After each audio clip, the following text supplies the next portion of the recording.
What's going on, everyone? The Nerd Delegation here, your boy Kels, featuring Cobra. Yo, yo, editor for the Nerd Delegation and also admin and co-creator of ZFG. Start off with the story. It takes place 9 years after the whole Ground Zeroes incident. And for those who have played, basically your base is set up, and shit hits the fan, and the person you actually go save explodes right in your face. And everyone thinks that you're actually dead, when you're not. Diamond Dogs pretty much disappears right after that. You wake up in a coma in a hospital that no one knows about. The hospital scene starts off with this goofy-looking doctor basically explaining to you what happened to your body and everything that entails with that, which includes, unfortunately, head trauma and the loss of an arm, which goes into shocking your body to the point of unconsciousness. The hospital gets attacked and all hell breaks loose. Without revealing too much of the story, you plot your escape, and then the real mission begins, the revenge. Pretty much after that, you get your whole backstory on how everything starts and what you're going to do to bring everything back up. What you really need to pay attention to as far as the story elements in this game are mostly fleshed out via the cassette tapes. Of course, you'll have a series of story missions to go through which will flesh out the story, but most of the iconic backstory information will really be fleshed out in the cassette tapes. So if you plan on playing this game to get the full value of the story, make sure you listen to the tapes. It's best to see it with your own eyes. Be brave.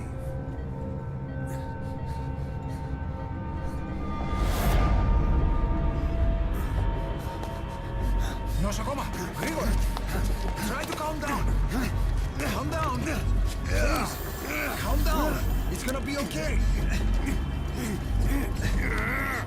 Yes, yes! Calm down! Yes. Yes.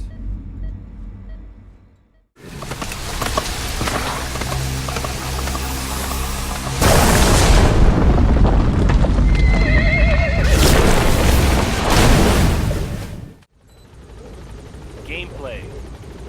This gameplay is definitely the best out of all the Metal Gear Solid series because you can pretty much do anything. It's like they added a whole RPG factor to the game.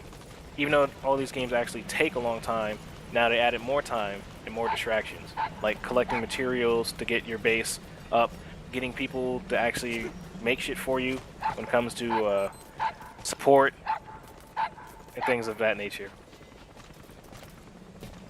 The whole tactical operations aspect of this game completely revolutionizes the series.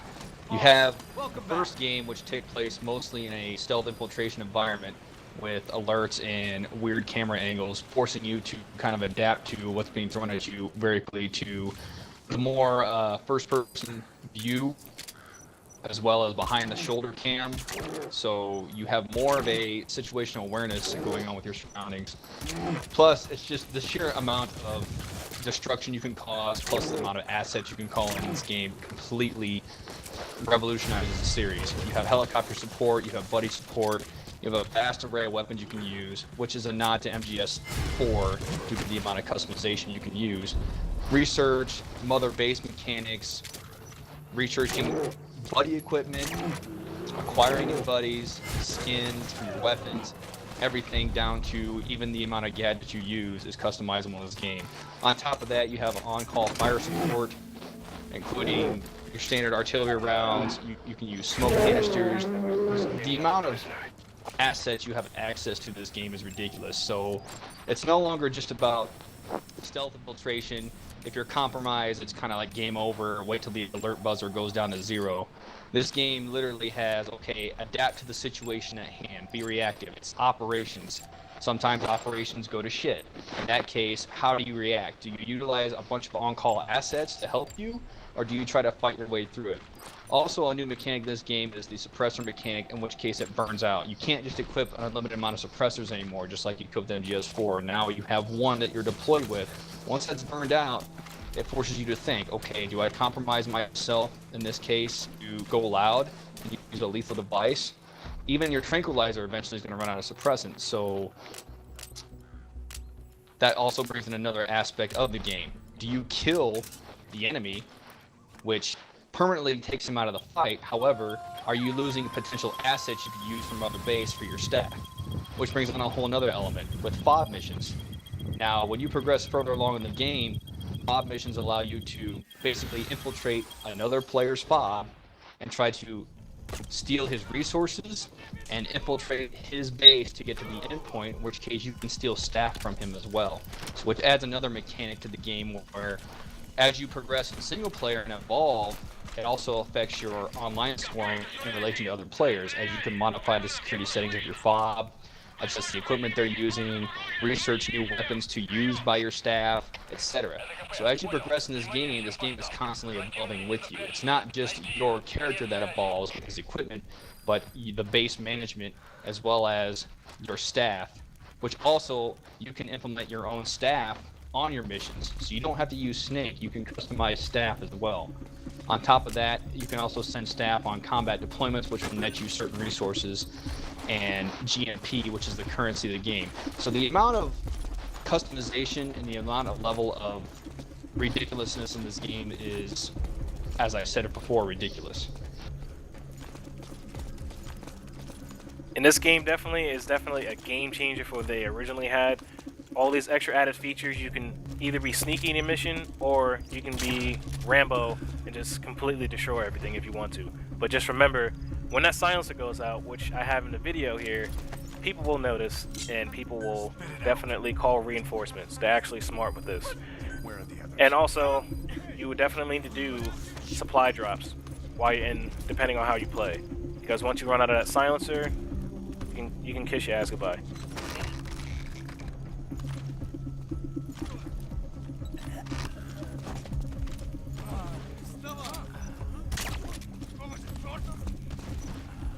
Now, if you want to go ahead and play like John Rambo, be advised, you get graded on how you play, depending on how many detections you get, how many kills you get, or if you want to be stealthy like Snake and actually go around and tranquilize people, things of that nature, you can possibly get an S-Class.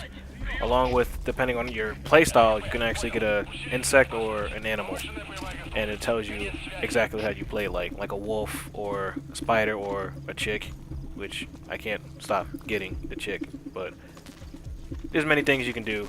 Get creative, kill some shit.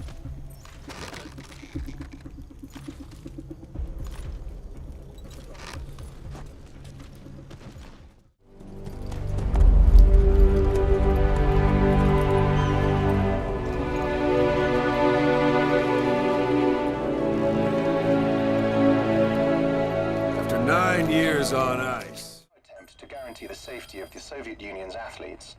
The United States is increasingly demonstrating the belief that the issue has nothing to do with its preparations, and in fact this is retaliation for the Western nations' boycott of the Customization. previous Moscow This game goes Olympics. real in depth. That You can concludes today's news. buy new camis, you can buy new weapons with added scopes, you can buy optional boxes, more boxes than what they had in the original ones. You can actually upgrade your mother base, you can upgrade your buddies' weapons and how they look, things of that nature. On top of that, if you want to, you can customize your helicopter loadouts.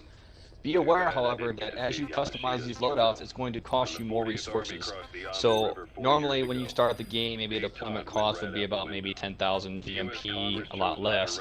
At the point in the game where I'm at, just deploying from Mother Base cost me about 40,000 Gs, just the amount of upgrades and stuff I have. So there's a more of a cost-effective benefit to what you're doing. As you hit on customization of weapons, etc., including buddy equipment, as you advance, it's more about staff development and R&D projects to let you more customization. Just a ridiculous amount of sheer customization out here. When it comes to staff, choose wisely in who you pick up, because when you get the upgrade for your scope, you're actually able to see which staff member is actually good at a certain skill, and it'll be put to use. Unlike me when I first started and constantly kept on getting random people. No. Wait until you get the upgrade and then start picking your staff. And once you add all that customization to it, your gameplay playing story mode, just kiss that goodbye, because you're actually going to start going around and getting all these random diamonds that you see, or random materials that, you know, can actually create more things for it. So, good luck with that, and you'll have a good time. But you're gonna spend a lot of time on this game, not just doing story mode. You could if you want, but you can get more customization into it, including even if you want to ride a horse, you can actually have armor for your horse. I've never seen that in a video game until now. On top of that, that brings a new level of resource management as well, because it's a matter of, okay, do I keep the resources needed to produce weaponry and deploy, or do I sell my materials to get the GMP I needed to research more projects? So there's a lot of base management, micromanagement in the sense of not just your character, but managing resources and whatnot too. Kind of like an RTS without the, I guess, the top-down level view, building buildings and whatnot. And if you're curious about your bionic arm, yes, it can be customized. It gets real deadly later in the game. Keep an eye out for that. And also, staff members have certain abilities that you can see once you get that upgrade. So be careful and look out. Side missions will also be there to where you can pick up interpreters.